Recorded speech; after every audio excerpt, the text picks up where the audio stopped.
Hi class, today we'll be starting a new chapter, Matter and Energy, and we're going to start with chapter 3.1, which is classification of matter.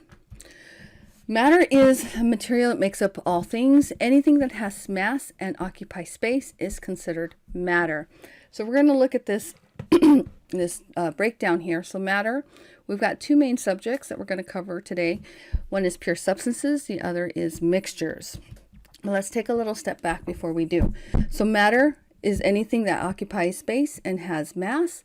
It's composed of atoms. An atom is the smallest unit of an element that retains the chemical properties of that element. Basically, if you break something down and down and down, you'll finally get to a point that you cannot break it down or separate it anymore, or it's no longer considered a full atom of that element. Atoms can be found combined together in molecules, and molecules are composed of two or more atoms bound together in a discrete arrangement. So atoms are what everything is made up of, and atoms can come together to combine as molecules. Matter can be broken up into solid, liquid, or gas, and matter can also be classified by composition. So we can define matter in different ways. So again, looking at this, we're going to start as pure substances on this side, and pure substances is broken down into two different parts, elements and compounds. Excuse me. Matter is classified into pure substances. These have a fixed or definite composition, and mixtures contain two or more different substances that are physically mixed but not chemically. So this is pure substances, this is mixtures, but we're going to jump ahead to pure substances. So pure substances are made up of elements and compounds. An element is that is composed of one type of atom. So if you look at a periodic table, the name is periodic table of elements. These elements, anything on here, is considered a pure substance. If you join elements together in two or more excuse me, trying to clear my throat. A compound is composed of two or more elements and always has combined in the same proportion. So if you take two or more of these elements and you combine them, but they always have to be in the same proportion. They can never be different. So elements are pure substances that contain only one type of material. So again, looking at the periodic table, anything that's listed on the periodic table, for instance, is copper, lead, and aluminum. So copper, an element copper consists of copper atoms. So if it's strictly just straight copper, then it's considered an element and it's listed on the periodic table. But if we take two or more elements and we combine them and they are in specific proportions, definite ratio of proportions, they are considered a compound. We're not talking about impurities. These are straight what is listed here and nothing else. So hydrogen peroxide will always be in the format of two hydrogens and two oxygens together. H2O2. This will always be hydrogen peroxide. If any of these change, it is no longer hydrogen peroxide and it doesn't apply. Water is always H2O. It will never be changed from that. If you change it, it is no longer water. So this is a definite ratio. Anywhere we find water and it's pure, it's always H2O. Table salt and table sugar. So this is what a compound. You take two of the elements and they mix together and they create a new compound, and that compound is in a fixed ratio. So for instance, we take two elements from periodic table. We take sodium, which is a metal that is extremely reactive and dangerous on its own, and we take chlorine, which is a very dangerous gas that has been used in wars, but yet when they combine, they create salt, which is what we use to ingest with food and flavoring. So the salt is edible, but we can never touch these by themselves. They're extremely dangerous. So this is what a compound is. And the composition of salt is NaCl. So this doesn't change. If it changes, it's no longer salt. So this is how we know, if you ever see anything, if we do research and we find something that's H2O, it is always water. It is a compound. NaCl, that is salt.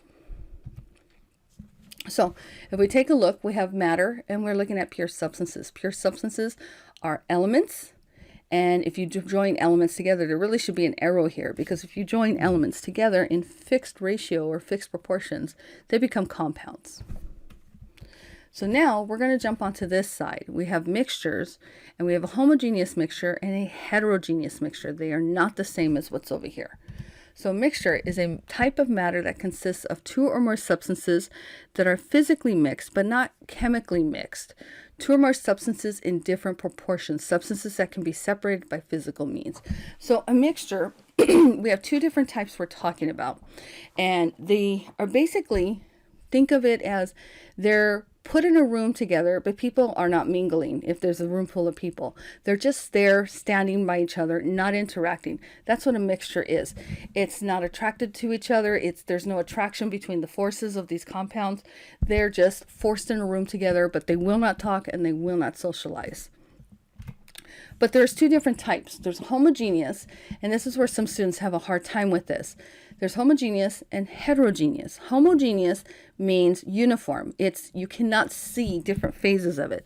So even though it's not mixed, it's not interacting, they are still mixed. So brass, for instance, is a homogeneous mixture. It's made up of copper and zinc. But homogeneous is not a set concentration. So you might have in one solution as a lot more copper than zinc, and another one may have more zinc than copper. It's never definite. For instance, you could make let's talk about vinegar. Vinegar is a homogeneous mixture. It is made up of acetic acid and water. You can have different concentrations of acetic acid added to the water. So there's never a set concentration for vinegar. It might be different here, might be different over there. The different concentrations might be different. So nothing's set. However, the different parts of the mixture are not visible, this one phase. So if you look at brass, you can't tell that there's different compounds that are mixed together in this. Same as vinegar. You can't tell that this is actually water with acetic acid.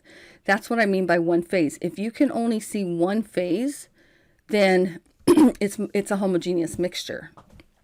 By the way, homogeneous mixtures are also known as solution, but we'll get into that in another chapter. Heterogeneous mixtures are very different. They're the easier ones to understand because of the fact that they have two or more phases. What do I mean? Well, in vinegar, if you look at it, you saw no difference anywhere in it. In heterogeneous mixtures, and by the way, these don't have to be in solutions. There can be solids, they can be gases. Here is oil and water. You can see two very distinct phases. This is heterogeneous. If you look at a salad, you can see very many different phases. This is what it means by heterogeneous. The composition varies from one part of the mixture to another, and the different parts are visible. Same as over here. The composition, the concentrate might be different in every sample, but unlike heterogeneous, you don't see the difference here. Now, taking a step back, mixtures can be separated through chemical means, through physical means. Some are more difficult than others, and some are very easy. So mixture would be something like water and sand. We can do a filtration, and the sand will be stuck here in the top, while the water would come through. Why? Because there's not a strong interaction between them, so they can very easily separate on some of these substances. So here's matter. Matter is broken down at this time as pure substances.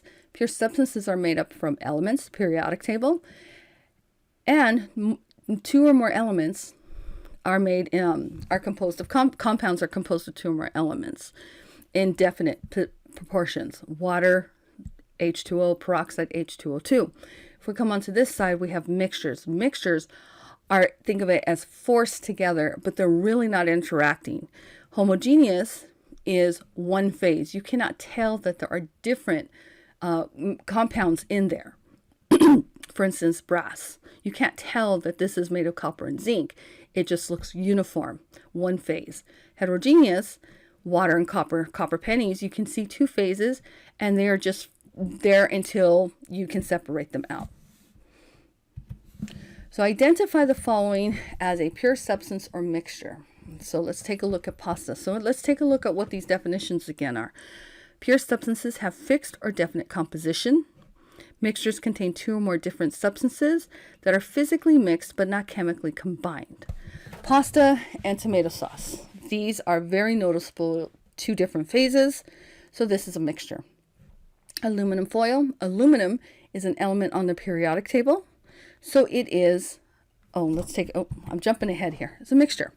Aluminum is an element on the periodic table. So if you ever are confused and it's strictly one element, look on the periodic table. If it exists, it is a pure substance. Helium is also on the periodic table. It is a pure substance. And air, this is a tricky one. Most people don't think about what the composition of air is. Air is nitrogen, oxygen. We've got some argon. We've got traces of water vapor. So air is actually a mixture because depending on where you are, the water vapor percentage is different from Mojave Desert to say somewhere as humid as Florida. So this is a mixture. Identify each of the following as a homogeneous or heterogeneous mixture. So remember, homogeneous is one solution. You don't see any separation or phases. Heterogeneous, you can see everything that it's made up of. Hot fudge sundae. This is a heterogeneous mixture. Shampoo, a homogeneous mixture because you don't see the water, all the other ingredients that are make up the shampoo. Sugar water. Sugar dissolves in water. So it would be a homogeneous mixture until, of course, you added too much that it would stop. But you could mix amount of sugar into a glass of water, and then you can take another glass of water and double the sugar, and both of them would look the same, but the concentrations would be different. This is a homogeneous mixture. The concentration is never the same. And a peach pie, a heterogeneous mixture. So this is chapters 3.1. Make sure you understand the chart that we have covered here. This pretty much defines everything.